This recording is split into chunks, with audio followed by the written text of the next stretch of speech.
schedule, the sooner you would get to go where you wanted to.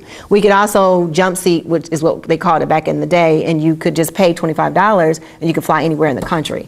And then your family could fly at discounted rates. So it was a really cool time in the flying industry. But on this fateful day, something happened that, I don't believe in living in fear because God hasn't given us a spirit of fear. But they had a crash in Detroit, and that was where I used to fly in and out of. And I thought, wow, that was so close to where I was coming in and out of. And I thought, something said to me, do you want to keep doing this? Do you want to keep flying? Are you satisfied with this? And I said, you know what? I think I'm going to stop flying because, and then at the time I was, going to get married and, just being away all the time like that, I didn't really want to do that in my marriage. Though a lot of people are married, pilots included, and they have very wonderful relationships with their mates. The whole long distance thing is probably pretty cool, if you know what I mean. But anyway, so I decided that I was going to stop flying. And I went through this depression, believe it or not, and I was like, I don't know what I'm going to do. I'm traveling, and my mother said, well, why don't you just apply for some other jobs? And I thought, okay. So I started working at the Urban League of Flint and started working in the male responsibility program.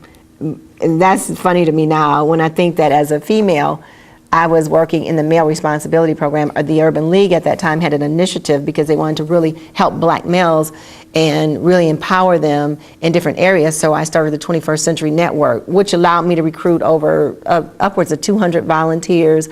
We went to the different schools in the city of Flint and I would get professionals.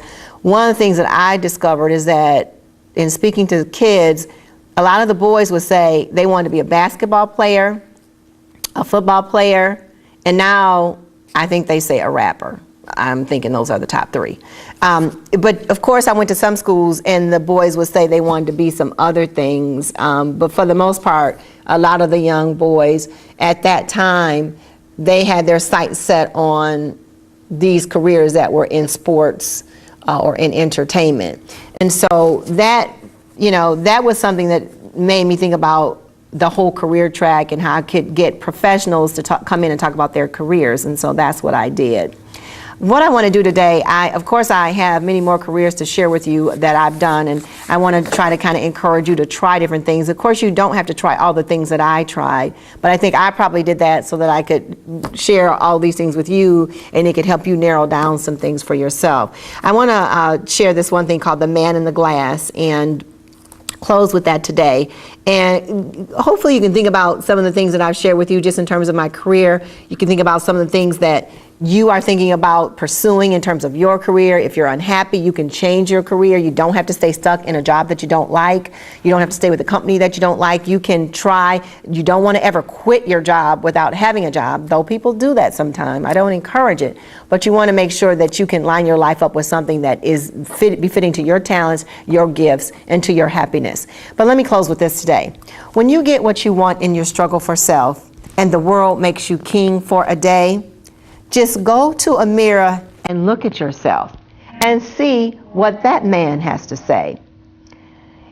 For it isn't your father or mother or wife whose judgment upon you must pass. The fellow whose verdict counts most in your life is the one staring back from the glass.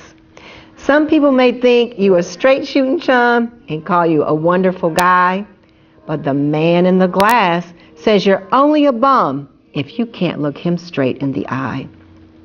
He's the fellow to please, never mind all the rest, for he's with you clear to the end, and you have passed your most difficult, dangerous test if the man in the glass is your friend.